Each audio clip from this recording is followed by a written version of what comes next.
Center and also Bishop Chronicles podcast. Hey guys, we want to thank you from the bottom of our heart, man, for being a great supporter of our show. Man, I've heard your comments, man. I've seen your text messages, and you guys are just so inspirational. But now I want to reach out to all the businesses that have been hitting me up. Listen, we have a sponsorship program for you. For as little as $30 a week, listen, we will give you a spotlight. We will make sure that you can come on the show and showcase your product. We want to help you grow. We want to help you get to the next level. So we want to make sure that we provide programs and packages that not only are economical, but they also allow our show and your business to build a relationship and also be able to go to the next level together. So listen, continue to support the show, continue to send your comments, continue to uplift Christ wherever you go. Make sure you guys are subscribing to our YouTube channel, and please make sure you're following us on Instagram and Facebook. But more than anything, if you are a business and you have a project, if you are a music entrepreneur, if you are an artist and you have an event or you have a project that you're getting ready to do, if you are a ministry and you have an event that you're getting ready to showcase, listen, we want to help you. We want to build you up and we want to grow with you. Let us work for you, okay? But once again, we thank you. We love you. And on behalf of Bishop Chronicles podcast, listen, God bless you. And listen, we look forward to working with you guys. I'm out of here, guys.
What's going on? What's going on, everybody? This is Dr. Holly Mays, and I am excited to have you a part of Daily Manna. Listen, man, we are going to go ahead and get right into it, man. I got some facts and statistics. Y'all forgive me for coming on a little late. What am I, like 41 minutes late, little baby? I'm 41 little minutes late. I got my road dog in here with me. Say, hey, little baby. Hey, I don't like being in here. Is what? I don't like being here, Dad. So I apologize, little baby. Just hang with me. But I got my road dog with me. I got the assistant, the CEO in here with me, guys. But listen, we are still dealing with the subject, guys. Does where you grew up affect where you grow up? Does it affect where you end up? Does where you grew up affect where you end up? All right, listen, man. I'm telling you guys, this is going to be an awesome conversation because, guys, guess what? We're going to put some statistics to this, and I'm going to read some letters to you, some situations to you that's going to allow you to be able to say, you know, hey, make a decision. Does where you grow up affect where you end up? Okay? And at the end of the day, this is what we have to understand. We have to understand that yesterday we talked about a couple things. We talked about it can affect you positively or negatively. I can say, well, you know what? I grew up in an area where my father was beating on my mother, and that's a situation I didn't want to be in. So guess what? When I grew up, I made sure that was not the type of lifestyle or family I was going to have. But then again, I'm going to read to you some scenarios today where domestic violence was in the house, and the way they grew up affected how they are as a parent, as a man, woman today. So listen, we're going to explore those a little bit today, man. Real quickly, I want to go ahead and get this out the way. I want to kind of get my sponsors out of the way real quickly because I want to spend the rest of the show really dealing with some of these issues, okay? All right, so real quickly, man, I just want to give a shout out to WPS Studios, man, who make it all possible. Dr. Vanell Warren, man, 900 East Beltline Road, DeSoto, Texas. These guys specialize in filming, photography, videography. And if you are a church and you're looking for a place to worship, they also offer church services as well. I also want to give a shout out to Prestige Creations. They are responsible for this nice olive green shirt that you see from Appointed Apparel. I know y'all see the hat as well. I'm just saying it's by coincidence that this thing matched. But these guys can put anything on everything, whether it's a hat, whether it's a t-shirt, whether it's a bag, you name it. Prestige Creations, where perception becomes reality, man. Hit them up on Facebook and Instagram at Prestige Creations, or you can just email them for design prices at prestigecreations@gmail.com. Listen, I'm excited about JSC Productions because guess what? They are responsible for the intro, the outro, and all the graphic design work that you see associated with Bishop Chronicles podcast and Daily Manna and Dallas Confidential TV. So listen, give a shout out to JSC Productions, Miss Sophia Edwards at 214-916-8657. You can also email her for prices at jscproductions@gmail.com. Listen, want to help you guys. If you want to be an intern, volunteer for the show, we want you to be a part of us. We just want you to email your resume or your qualifications to Dr. Holly Mays Worldwide at gmail.com. Again, Dr. Holly Mays Worldwide at gmail.com. We are looking for people in the areas of cameraman, director, producer, set coordinator, and grooming. When I say grooming, that's not just for women in makeup. That's also for getting your hair cut and everything. So listen, if you fall into that category, we want you to be a part of our show. We want you to grow with us. Just send your resume and qualifications to Dr. Holly Mays Worldwide at gmail.com. Listen, let's go ahead and get right into it. Listen, I want you guys to be sharing this as well. Make sure that you invited your friends, family members, co-workers. Tell your boss you're taking an early lunch, and I want you to roll with us today, okay? But remind you, we are dealing with, does where you grow up affect where you end up? So listen, let's get right into it. I want to go ahead and read some statistics to you real quickly, if you don't mind. So the first statistic I'm going to read is a general statistic. It says, on an average, 24 people per minute are victims of rape, physical violence, or stalking by an intimate partner in the United States. More than 12 million women and men over the course of a year. Okay? Nearly 3 in 10 women and 1 in 10 men in the U.S. have experienced rape, physical violence, and or stalking by a partner and report a related impact on their functioning. I want you to hear what I'm saying here.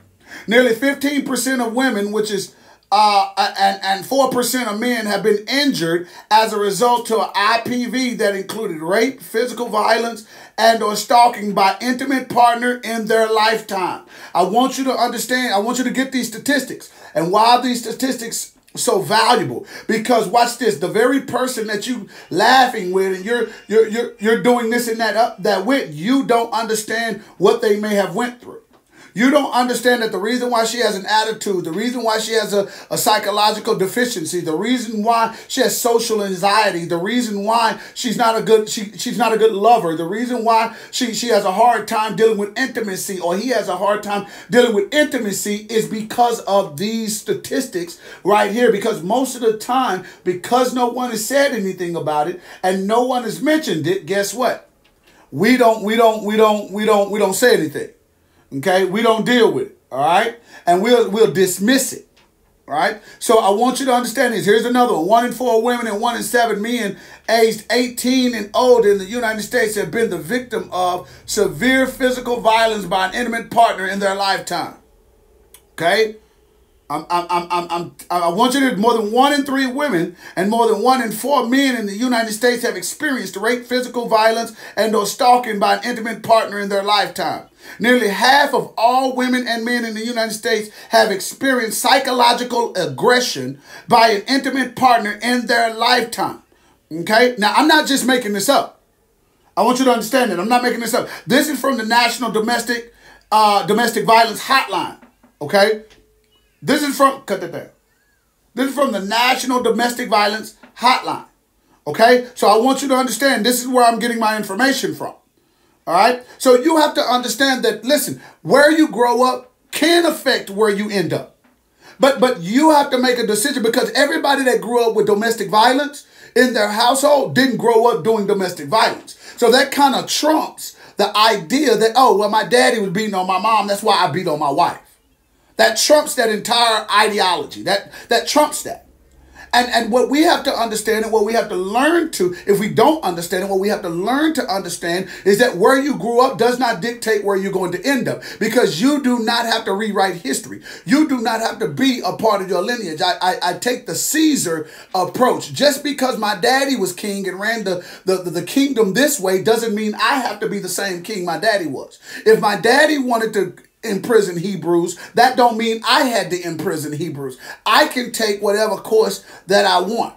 And sometimes we need to take whatever course we want, instead of just being caught up in a situation to where we're like, oh, okay, well, you know, my daddy did it, so it must have been right. Not if it felt bad.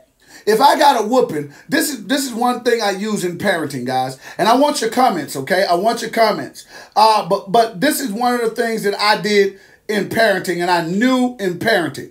I knew there were certain things that I did not want to raise my child like. Why? Because my mama would pick up anything and hit me with it. Okay, and that's just the way that was just the way it was back in the 80s and 90s and stuff. Your mama would pick up something, she on the phone, and you tried to say, mama, while she on the phone, and you knew better. Your mama would be in mid-conversation, and she'll be picked up a plate, a hanger, a stitching cord, whatever was closest, a book, whatever was closest to her, you got popped in your mouth. Okay, well, obviously, I don't want to treat my daughter like that. So what I did was I said, okay, I have to have a different technique. Now, people may say, oh, okay, well, they're not as disciplined. Okay, but I can pick and choose how I want to raise my child. I don't have to raise my child based on how I was raised, because times change. Now, discipline don't change, but the type of discipline may need to change based on the environment and society that we're in. Where my mama could snatch me up in the middle of Walmart and whoop me in the bathroom, you do that now, you're going to jail. You see what I'm saying? So even though times, discipline is still discipline, you have to change up. So just because a person was abused as a child it doesn't make psychological sense for them to say, oh, I'm going to abuse somebody as an adult. That's a psychosis. That's ludicrous. And that's not even a proven mental condition. That's a choice. That's a choice. So listen, we're going to go back, man. Listen, I just want to continue reading these statistics because I want you guys to get this. Females ages 18 to 24 and 25 to 34 generally experienced the highest rates of intimate partner violence from childhood. Okay, I'm reading this from the National Domestic Violence Hotline. So and the reason I'm reading these statistics because I want you to understand what happens in childhood growing up. Now, I'm going to give you some other statistics. This is going to blow your mind. That as a result of these issues at childhood, this is the result. Watch this now. Y'all ready for these numbers? 73% of all women that experienced domestic violence as a child end up with a bachelor's degree. Hear what I'm saying? 52% of all men that have had to deal with childhood violence or domestic violence ended up with a master's degree. Hear what I'm saying here, okay? Where you grew up does not have to dictate where you end up. Somewhere along the line, you made a choice. Now watch this. 33% of all men that experience domestic violence by their father to their mother end up doing domestic violence to their partner. Now watch this. 34% do it, but that means 66% don't do it, okay? 66% decided that because my daddy did it, I'm not going to do it. Okay? Here's another statistics. Watch this. You're going to love this. 28% of all men that grew up being abused as a child do not abuse their children. So that means, 28% do it. Okay? That means 72% men that were abused or sexually violated as a child made a decision when they grew up, I'm not going to do my children like that or put them in a position to do it. So when a person says, well, I'm a product of my environment, that's a lie. You made a choice to be a product of your environment. You made a choice to say, hey, listen, I'm going to go out and gang bang. I grew up around gang banging. I grew up around dope. I grew up around prostitution. I'm from South Dallas, right there on Metropolitan, right at the corner of R.B. Cullum and Metropolitan. My grandmother's house still right there across from P.C. Cobb. You can't tell me there wasn't gunshots. I stayed in Village Oaks Apartments where I witnessed a murder. The police talked to me about the murder, and I was only 12 years old. But I didn't grow up murdering nobody. I didn't grow up beating up nobody. And when I decided to sell dope, it wasn't because I was a product of an environment with dope. You see what I'm saying? It was a choice. And a lot of times we confuse choice with circumstance. No. You say your circumstance made you do it. No. You made the choice to do it. You made the choice to hit on your wife. You made the choice to be out of your children's life. You made a choice to be this type of husband or boyfriend. You made the choice to do that. And a lot of times we don't like admitting that we have choice because, watch this now, we don't like saying that it's choice because we don't like opposing self-blame. We don't like the realization that we're not who we think we are, or at least we putting in front of people that we are. And that's why a lot of people can't say, I'm dealing with sexual misconduct. I'm dealing with a psychosis still that my father was not in my life, because I never dealt with that and I never came to grips with it. I'm still hurt with it. So I'm going to suppress it, oppress it, and watch this. And I'm going to try to hide it, not even knowing that it can resurface at any time. Hiding something does not mean it goes away. When you play hide and seek, watch this. When you play hide and seek, eventually you come out of hiding. So when you try to hide something, eventually it comes out of hiding. It cannot stay hidden for eternity. Why? Because anything that's present and still moving cannot stay hidden. You didn't kill it. You just suppressed it and oppressed it.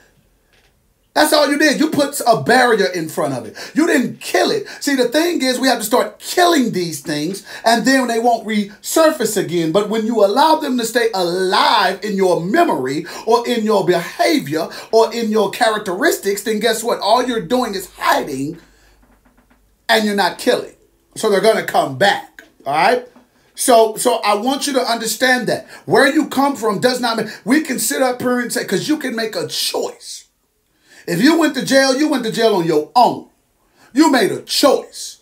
You know right and wrong. You can't say I saw my daddy do it, so I did it. Not if you knew it was wrong. Now, if you thought pimping was the best thing in the world because you saw all the glitz, glamour, and this, that, and the other, then I can understand the psychosis of you saying, hey, listen, but when it comes to domestic violence or it comes to bodily harm or psychological harm, most often time, and I'm going to find a statistic on that. I might need to call Dr. Haynes on that. But most often times, watch this, you know that it's pain involved. And when you know that it's pain involved, you understand that you don't want to experience that pain. If you see your mother screaming and yelling and trying to throw stuff, dishes falling and blood going everywhere and she's swole up and all of that, you can't, there's not a logical person in the world that says, oh, you know what, that's a good thing. That's a lie. And if you tell your partner or you tell your mate, oh, you know what, I was confused. I didn't know no different. I got messed up. No, you have a psychosis and you need mental help. I know that's hard, but I'm telling you the truth. And a lot of times we just don't want to admit that you need help. You got an attitude problem. You frustrated. You got a controlling problem. That ain't got nothing to do with your daddy. That got something to do with your insecurities. And sometimes your insecurities will call your current actions. A lot of times people don't want to deal with it. Listen, we're not done. Hold on real quick, guys. I'm going to go over some more statistics, man. And then I'm going to read some. Now we're going to talk about sexual violence. Watch this. Nearly 1 in 5 women and 1 in 71 men have been raped in their lifetime. Watch this. And this is crazy. By a family member. Okay? Nearly 1 in 10 women in the United States have been raped by an intimate partner. Okay? 81% women who experienced rape, stalking, or physical violence by an intimate partner reported significant short or long-term impacts such as post-traumatic stress disorder symptoms and injury. I'm trying to tell you guys, listen, you can get messed up by this, But you have to make a choice on whether you want to get help or not. A lot of times people are confused and messed up because they just don't want to get help. You don't want to get help. You don't want to tell somebody, I have a problem. I have a problem loving. I have a problem learning. I have a problem dealing with things. I have a problem with all kinds of things. I have a problem. And we don't want to tell nobody this. And we'll go through life and we'll get buried in our work. We'll get buried in all these things. All these things. But you don't realize all you're doing is oppressing and suppressing. And let me tell you something about oppressed and suppressed things. Oppressed and suppressed things will eventually become so oppressed and suppressed that they will bust out. And when they bust out, they will bust out violently. That's why you see a lot of people, coming out the woodworks and then they get to court and say, oh, well, I was abused as a child. That ain't got nothing to do with what you did as an adult. If you didn't like being abused as an adult, as a child, what makes you think that it's okay to to say, oh, okay, it makes sense for me to abuse somebody as an adult? That doesn't make sense. That's not even medically proven. That's not even psychologically proven. No psychiatrist will tell you that. They will try to treat it, but they will not tell you that. And we got to quit saying things based on what we believe and what we think and not what we know. Sometimes the judge just need to tell you, that's why you end up going to jail, no matter you trying to plead insanity case or not, because you made a choice. You made a choice. Watch this now. 35% of men report such impacts of their experiences. Okay? More than half, which is 51.1% of females, victims of rape reported being raped by an intimate partner and 40% by an acquaintance. Okay. For male victims, more than half, 52.4%, reported being raped by an acquaintance and 15.1% by a stranger. We're talking about as children. We're talking about between the ages of 5 years old and 17 years of age. Okay? So I want you guys to get this. Now I'm going to read you guys a story. Okay? And I want you to, I'm not going to release the person's name, but I'm going to give you guys this story. And I want you to understand something. We're going to talk about this story because I answered this guy. I answered him. He wrote it to me. I answered it. And I want you guys to know the response that we went back and forth with, okay? Because he says, man, it messed me up. Of course, he didn't use that word. He used the F-bomb. He said, it messed me up. My mom tried to raise me as the husband she never had. Always accusing me of turning into my biological father or my stepdad. Always needed me for things that a husband should do, etc. I struggled to feel as a man by other people. Didn't help that I didn't do man stuff like team sports. During my teenage years, I turned towards the arts and books. I suspect it also gave me a lack of knowledge about dating and women in general. When I was a teen, I was constantly being in the friend zone or the Mr. Nice Guy. I lacked whatever was necessary to make me feel manly and confident. It changed in my 20s as I began to get counseling because of unrelated issues with men psychologists. I also picked up men role models. My friend's dad, professors at universities, and a shrink I had. They had characteristics that I picked up and inspired me. I'm bad with social interactions, especially when it comes to romantic or sexual relationships. It's a disaster. And one of the theories I discussed in counseling is that it's due to how I was raised by my single mother. I pretty much despise parenthood. I'm pessimistic about relationships now. Aside from that, my life is fine. So listen, I want you to understand two things that happened in this story. The first thing was he highlights he was a part of a single parent home. And being a part of a single parent home, that's rough. I'm telling you, I was raised with a single parent. Okay? So he developed a lot of qualities that his mother should have been looking for in another man. Now watch this now. He had to do a lot of things that husbands do. Now y'all can read between the lines on that. All right? But as time went on, one of the things that I saw him do, and we talked about this, is that he decided to say, wait, listen, I'm not going to let that keep me from becoming a man, because it says after high school, things changed.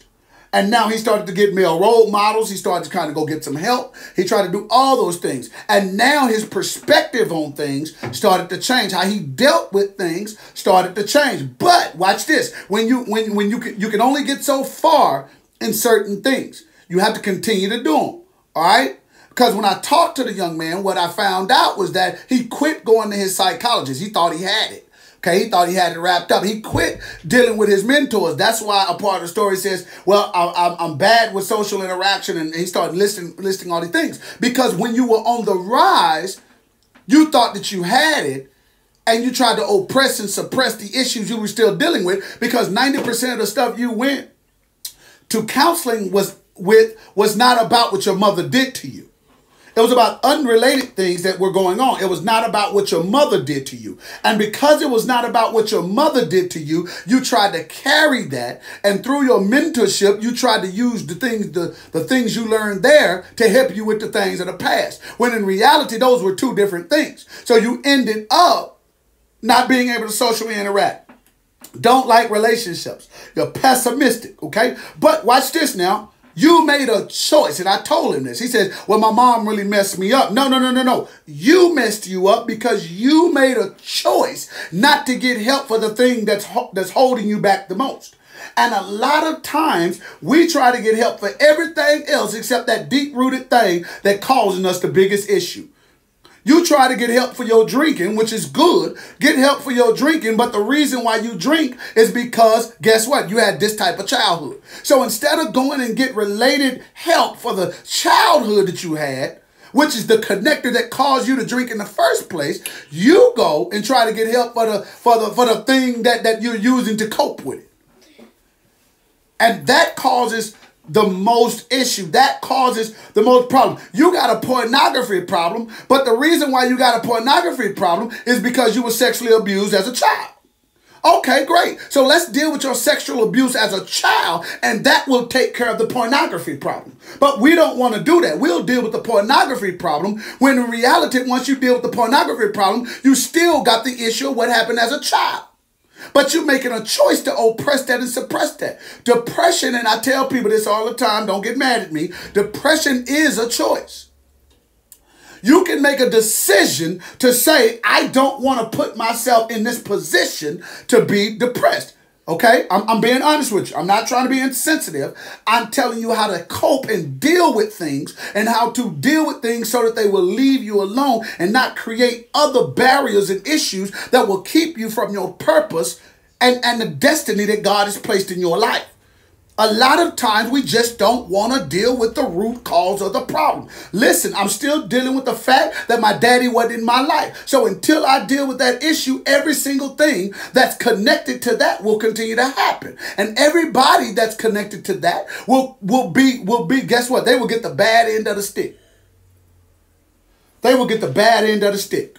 Everybody connected with you will get the bad end of that stick. Why? Because you didn't want to go and deal with the root problem. You say, oh, I got a drug addiction. But the drug addiction didn't come because you just like drugs. The drug addiction came because you didn't feel loved. Why don't you feel loved? Because your mother didn't show you love. Your father didn't show you love.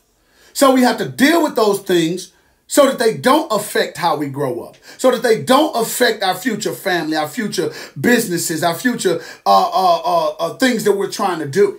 Okay? And that's the biggest thing. So listen, guys, I pray that we're going to do a part 3 to this tomorrow. I'm going to come with some more statistics. I'm going to come with even more facts, even more things, man. But listen, I want you to roll with me tomorrow, guys. Guess what? Tomorrow, I'm going to let you guys call in, okay? I'm going to go ahead and put the number up and let you guys call in and be able to kind of give me your viewpoint and tell me what's going on with you guys and let me know what you guys think, all right? But listen, man, I love you guys with the love of the Lord. Do me a favor. If this show has been a blessing to you, if it has helped you, enlightened you, if it has stretched your mentality and you want to be a partner with us, we're going to ask you to please sow a $20 seed into Bishop Chronicles Podcast. You can do that at Dr. Holly Mays, a Cash App. I'm going to put it on the screen at the bottom. Let me go ahead and do that real quick. We're going to do...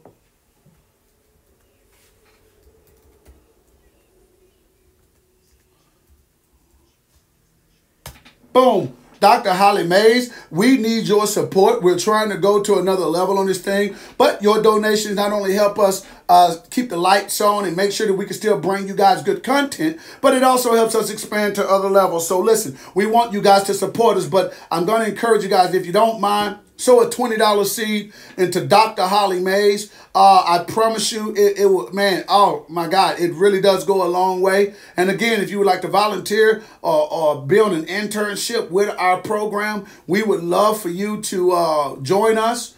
And get with us. Just hit me up at drhollymaysworldwide@gmail.com. Another shout out to my guys over at Team of Money Coaches, Miss Ebony Thomas. Thank you so much for being a sponsor. WPS Studios, Prestige Creations, Juice Fruit LLC, and JSE Productions. Man, I love you guys. Thank you so much for staying with us. Listen, guys, y'all make sure y'all show us some love, and make sure that you're sharing.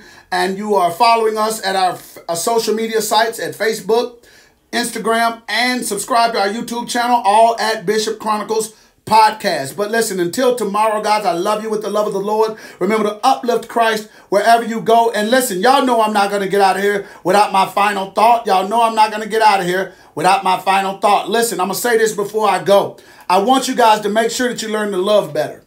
And love better means loving yourself first. You can't love someone else and you don't love yourself, okay? So I'm encouraging you, please tell someone you love them today. It doesn't matter to me whether it's your friend, family member, co-worker, or your teacher. Tell somebody you love them. Love does something to the heart. It does something to the mind. It does something to the mobile ability and the operational procedures in which you move in on a day-to-day basis. When you tell someone you love them, it does something. It triggers endorphins in their mind that gets them excited and more motivated to go to the next level. So listen, you make sure you tell somebody you love them, okay? But until then, I love you guys once again with the love of the Lord. Once again, uplift Christ wherever you go, and make sure you make the rest of your day the best of your day. God bless you guys. Peace.